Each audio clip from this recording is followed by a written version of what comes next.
Salut les pêcheurs. Bon bah on se retrouve dans une nouvelle vidéo. Donc bon, une petite pêche au carnassier tranquillement le soir, il est 18 h. Donc désolé si vous voyez le fil de l'écouteur. Parce que vu que j'avais mon micro mais j'ai un autre téléphone, du coup l'adaptateur il est plus. Mais il faut un adaptateur exprès pour le téléphone. Et j'ai pas encore eu le temps d'y regarder, donc je prends les écouteurs pour le moment. C'est pas trop gênant et au moins vous aurez un meilleur son. Donc bah là je voulais pas faire une vidéo carnassier parce que bah Joe je suis pas assez renseigné quoi. Je suis un pêcheur de carnassier mais pour passer le temps on va dire. Mon domaine c'est plutôt la carpe. Donc je vais vous faire une petite vidéo de motivation pour les pêcheurs qui se prennent des capots parce que c'est un plan d'eau dur ou parce que c'est pas la bonne période ou ils pêchent peut-être mal, je ne sais pas après. Mais une petite vidéo motivation avec quelques conseils on va dire. Parce que je vois beaucoup de pêcheurs qui prennent des capots dans un plan d'eau et ils veulent plus y retourner. Mais ce qu'il faut savoir c'est qu'il faut jamais abandonner quoi. Quand tu es dans un plan d'eau, si tu veux faire un poisson dans ce plan d'eau là, tu sais qu'il est dur, il faut persévérer, tout essayer. Par exemple, tu as pêché le premier jour à la bouillette, ça n'a pas mordu. Bah, le lendemain il faut venir avec des graines. Ça mord pas aux graines, il faut venir avec des pop-up, pêcher en décollé, amorcer différemment, en spot, en large, en graines, en bouillette cassée, avec du boost. Faut tout essayer franchement. On a ce qu'il faut franchement dans le monde de la carpe. Question apport, additifs, etc. On a vraiment ce qu'il faut. Même un peu trop je trouve, des fois c'est un peu ridicule. Mais bon, ça peut servir pour certains plans d'eau qui sont vraiment difficiles. Le sbombe, vous pouvez essayer. Pêche au sbombe, ça va peut-être attirer le poisson. Mais bien sûr, ça peut le faire fuir. Donc après, c'est à vous d'en juger avec le plan d'eau que vous pêchez. Vous pouvez amorcer à la fronde, des graines. Après, le cobra, bouillette, sans sac soluble par exemple. Parce que le sac soluble, ça existe depuis je sais pas combien de temps dans le monde de la pêche à la carpe. Et peut-être que les carpes elles sont méfiantes, je sais pas. J'arrive pas trop à vous dire parce qu'après le sac soluble il est diffusé dans l'eau. Mais vu que ça fait un nuage autour de la bouillette, peut-être amorcer différemment, ça ira peut-être mieux.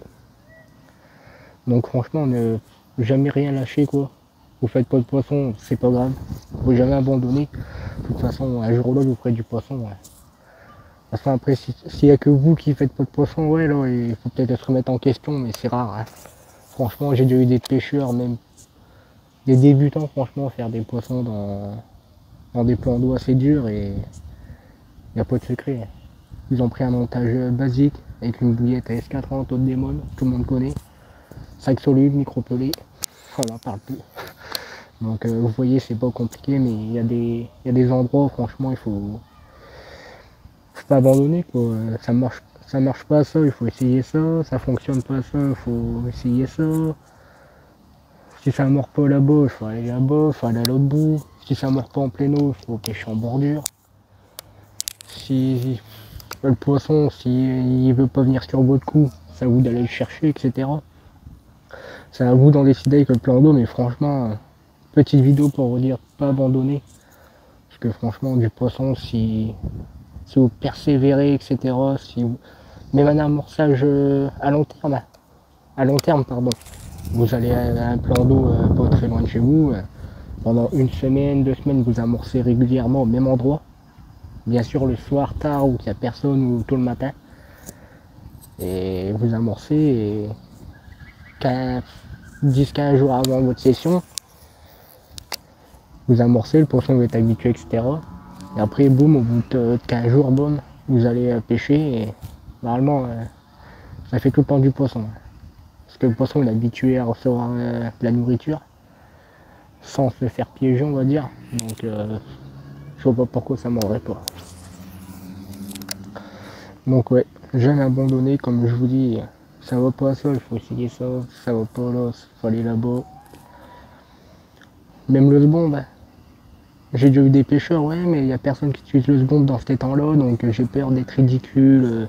C'est un petit étang, un hectare, utiliser le sbomb, c'est n'importe quoi. Mais franchement, faut pas avoir peur. De toute façon, les autres, on s'en fout de leur avis. On est là pour faire notre pêche tranquillement. Lui qui est pas content, bah écoute, il prend ses affaires, il rentre chez lui et point barre. On est là pour pêcher pour nous et pas pour les autres. De toute façon, il serait bien même surpris. Maintenant, vous allez prendre 2 secondes, vous allez amorcer 2-3 secondes, vous allez dérouler déroule sur déroule. Ça veut rien dire. Faut pas avoir peur, il faut essayer, c'est tout. Si, de toute façon, les autres, ils vont. Désolé les gars, il y a une coupure à la vidéo, j'ai reçu un appel donc j'ai dû couper. Donc ouais, je disais, faut pas avoir peur. De toute façon, les pêcheurs, c'est vraiment rare que maintenant on se fait critiquer. Parce qu'on est tous des pêcheurs, donc faut se soutenir, on va dire.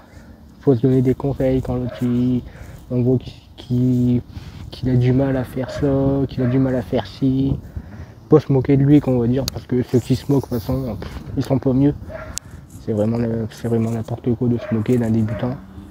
Moi au contraire, je serais ravi d'aller aider les débutants, leur donner des conseils, etc. Même si je suis pas un pro. Ça, je peux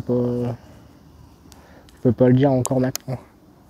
J'ai encore beaucoup de trucs à apprendre, mais pas faire les mêmes erreurs quoi, que nous au début.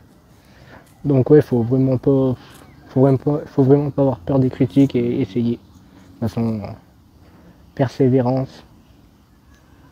Et vous ferez du poisson, c'est sûr. De toute façon, c'est comme dans la vie. Quand vous voulez un truc, il faut persévérer, persévérer, persévérer. Et vous l'aurez. C'est quoi à dire. C'est quoi à dire, mais c'est dur à faire. Il y en a beaucoup qui abandonnent. Ouais, je fais pas de poisson, bah allez hop. C'est le bouillette qui va pas. C'est. Après une bouillette. Pour moi, à mon avis, une bouillette, c'est une bouillette. Vous prenez une bouillette à 5 euros ou à 12 euros. Il faut qu'elle soit bien placée. Bon amorçage derrière. Un bon spot. Ça déroule. Après, je dis ça, mais peut-être pas pour certains, ils seront d'accord avec moi. Mais moi, c'est mon avis. Après, voilà, chacun son avis. Après, je dis peut-être des conneries. Mais bon, pour moi, pour le moment, d'après mon expérience, on va dire, pour moi, goût de bouillette, etc., ça n'a rien à voir. Après, si bien sûr, été, par exemple, on va dire fruité, l'hiver, on va plutôt dire épicé, voire carné. Après, c'est vrai, l'été, j'aime bien pêcher en fruité. J'adore même. Mais après, voilà, c'est qu'on prend mulberry, qu'on prend citrus, qu'on prend banane, qu'on prend tout ce qu'on veut, ça déroulera. Donc bah voilà, une petite vidéo comme ça. Je voulais vous faire une petite vidéo motivation un petit peu pour ceux qui perdent espoir à faire un poisson à chaque coup d'un plan d'eau. Moi j'ai un plan d'eau en tête que j'ai fait des pêches là-bas et j'arrive toujours pas à sortir un poisson. Mais je vais y arriver un jour ou l'autre, c'est sûr. Une bonne façon de pêcher, bien connaître le plan d'eau surtout. Il y aura du poisson dans les pugettes, c'est sûr. Bon bah allez, moi je vais pas tarder à rentrer. Il commence à se faire tard. De toute façon là, j'ai même pas eu une attaque. Je sais même pas s'il y a encore du carnassier dans cet étang là, sans me mentir. Bon, on va encore essayer un peu et on se retrouve dans une prochaine vidéo à la carpe ce coup-ci. Une pêche à la carpe dans un petit étang. Parce que ouais, en ce moment je suis pas trop actif sur la chaîne question pêche, je suis plutôt montage, etc. Mais ça va arriver et je pourrais vous expliquer plus tard les projets que j'ai pour la chaîne YouTube. Parce que là bah, ça fait une vidéo de 9 minutes, je parlais un peu beaucoup, j'aime bien parler mais bon. Ouais, je vous dirai tout ça en détail dans une prochaine vidéo quand je ferai une petite pêche rapide à la carpe. Bon bah allez, sur ce bah, je vous souhaite une bonne soirée. Vu l'heure qu'il est, je vais vous souhaiter une bonne soirée et on se retrouve dans une prochaine vidéo. A bientôt.